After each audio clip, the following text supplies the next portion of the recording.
Bonjour Benoît Hamon. Bonjour Caroline Roux. Les soldats français de l'opération Barkhane ont été visés par un acte terroriste au Mali. Ça a fait 2 victimes. Est-ce que vous êtes pressé de voir la France quitter le Mali ?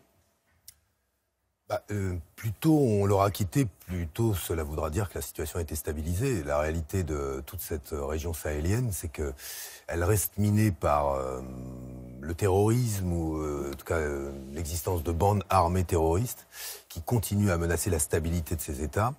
La réalité, c'est qu'elle continue à être traversée par une pauvreté endémique et que c'est pas prêt de se régler, notamment à cause du réchauffement climatique qui rend les conditions de vie et de développement plus compliquées. Ce qui devrait nous amener à réinterroger une partie de notre politique en matière de coopération et de développement. Parce que la réalité, c'est que depuis le dernier quinquennat, y compris, mais les objectifs en matière d'aide au développement, qui, en théorie, les engagements de la France sont de les porter à 0,7 points du PIB, n'ont jamais été tenus. C'est-à-dire qu'il ne peut pas y avoir que des solutions militaires, il doit y avoir des solutions politiques, économiques, et sur ce terrain-là, la France s'est considérablement effacée. Elle a joué un rôle important dans le passé, elle ne le joue plus, pas davantage sous François Hollande que sous Emmanuel Macron. D'autres pays jouent ce rôle-là ? Les Anglais font plus, les pays scandinaves font plus. Nous, il faut le savoir, non seulement on fait peu, mais ce qu'on fait en plus, ce ne sont même pas des dons. Nous, on fait Barkhane. Nous, on fait l'opération Barkhane. Alors, nous, on fait l'opération Barkhane, qui est indispensable aussi. Sans l'opération Serval avant et l'opération Barkhane, on aurait eu des véritables États terroristes qui se seraient constitués de l'autre côté de la Méditerranée. Donc, c'est un investissement, c'est un coût. Il faudrait que, d'ailleurs, ce coût soit davantage supporté par l'Union européenne, parce que c'est bien aussi la sécurité de l'Union européenne qui se joue. Donc, c'est incontestable, mais le rôle de la France, ça ne peut pas être seulement de faire la guerre au Sahel et finalement de renoncer à la coopération, parce que par ailleurs on voit l'absence de coopération aussi, ce sont des problèmes qui de plus en plus importants, notamment en Libye, avec les réfugiés, on va y venir des dans un États. instant. Le président Macron doit rencontrer ses homologues justement aujourd'hui du G5 Sahel à Nouakchott, en Mauritanie. C'est aux Africains d'assurer eux-mêmes leur sécurité à terme. Est-ce que ça va dans le bon sens, cette initiative d'Emmanuel Macron avec le G5 Sahel, de dire au fond, l'objectif c'est qu'on se désengage et que les Africains soient en mesure d'assurer eux-mêmes leur sécurité? Sur le principe, oui. Après, c'est toujours pareil. Sur le principe, évidemment, d'abord, il n'y a pas un chef d'État africain qui vous dira le contraire, ni même un citoyen africain qui préfère que ce soit la France qui assure des missions de police et d'armée dans son propre pays. Donc l'objectif, c'est qu'effectivement, les coopérations entre les armées africaines permettent demain qu'il puisse y avoir des régulations qui soient des régulations assurées par les États africains eux-mêmes. Mais disons-le clairement, tout ça n'aura pas beaucoup de sens si on continue à avoir des États qui sont sous perfusion, un certain nombre de gouvernements corrompus, et dans les faits, une France qui s'accommode assez bien de cette situation parce que ça lui donne un rôle politique. A-t-elle le choix de s'accommoder de gouvernements corrompus? Ou alors on les change, on l'a fait par le passé, ça n'a pas toujours fonctionné. On n'est pas obligé non plus de soutenir des dictateurs pour pouvoir avoir des contrats. Donc ce que je veux dire, c'est que la France, dans cette affaire, on célèbre toujours la fin de la France-Afrique. Il y a aussi dans beaucoup de pays... Vous pensez à quel pays non, mais dans plusieurs pays où manifestement, aujourd'hui, on s'accommode d'une démocratie balbutiante ou de la corruption. Voilà, c'est tout. Et de ce point de vue-là, la France a pas fondamentalement changé, surtout avec Emmanuel Macron, dont je rappelle qu'il est en général l'ami personnel d'un certain nombre de ces grands patrons qui font beaucoup de business en Afrique. Vous nous avez interpellés tous hier dans votre discours. Vous n'avez pas honte, avez-vous dit aux Français. Honte, Françaises, Français, vous êtes le grand peuple de la Révolution, de la Résistance, terre d'accueil des républicains espagnols et des boat people vietnamiens. Je le fais moins bien que vous, mais enfin c'était le texte. N'avons-nous pas honte? Vous voulez culpabiliser les Français sur les migrants? N'avons-nous pas honte, Ouais. Je m'englobe dans... Oui, non, je veux leur dire que je trouve que c'est leur manquer de respect que de parler ou de leur parler à la part la plus sombre qu'il y a en chacun d'entre nous et en chacun d'entre eux.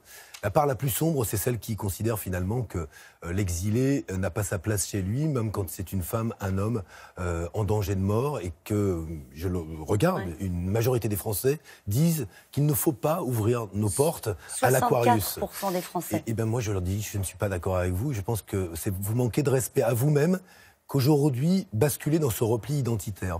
Croyez-vous demain qu'il y a une seule chance pour nous de grandir et de vivre en paix si nous basculons dans le repli identitaire, c'est-à-dire si nous tournons le dos à ce qui a toujours fait notre force. De quoi parle-t-on quand le gouvernement acquiesce à l'idée d'une submersion, d'une invasion, comme l'a fait l'extrême droite avant?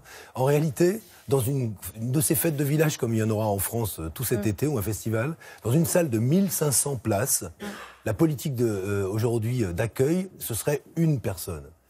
une personne sur 1500. On n'est pas capable aujourd'hui de faire une place à une personne qui a peur, qui a froid, qui a fui l'exil. C'est incroyable. On est Angela un grand Merkel pays. l'a fait.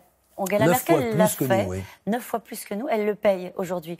Politiquement, elle est menacée par son ministre de l'Intérieur qui est sur le point Caroline de Roux, vous serez démissionner. toujours Non mais juste je termine ma menacé question. par un Gérard Collomb, un Salvini, une extrême droite ou un ministre qui n'a qu'une idée en tête d'abord. Après des élections. Non, mais qui a une vision qui n'embrasse pas aujourd'hui d'abord la réalité des flux migratoires, la réalité du réchauffement climatique, la réalité de la nécessité pour nous d'avoir des politiques d'accueil parce que les gens sont là.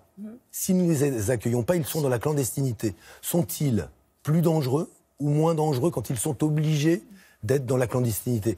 À tous les égards, pour l'ordre public, pour la santé publique, pour le principe d'hospitalité, c'est mieux d'accueillir les gens correctement. Sans restriction. Ce message d'ouverture et d'accueil, de générosité et d'humanité qu'on a tous envie à un moment donné. On parle de quoi? 600 personnes qui sont en danger de mort. Mais plus généralement sur la politique migratoire. Jusqu'où allez-vous? D'un mot, puisque le point de départ c'est ça. On a 600 personnes en danger de mort. Le ministre italien dit pas de ça chez nous. La France dit c'est pas bien les Italiens, mais pas de ça chez nous. Donc bravo Emmanuel Macron. C'est quoi la différence? Quelle est la différence? Le résultat pour la personne qui est dans ce bateau? Nul. Le ministre de l'Italien dit « Les ONG, il y en a marre, vous facilitez le passage ». Que dit Emmanuel Macron? « Les ONG, il y en a marre, vous facilitez le passage ». Macron fait du Salvini? Mais le résultat, il est le même. Donc après, on va... quelle est la différence? Dites-moi quelle est la différence? Nulle. Donc l'objectif, il est quoi? D'avoir une politique qui dise « Il y a des gens qui demandent l'asile parce qu'ils sont en danger ». Ayons une politique qui respecte les engagements qu'on a pris sur l'asile. Ensuite, il y a des phénomènes migratoires liés à la migration économique ou climatique.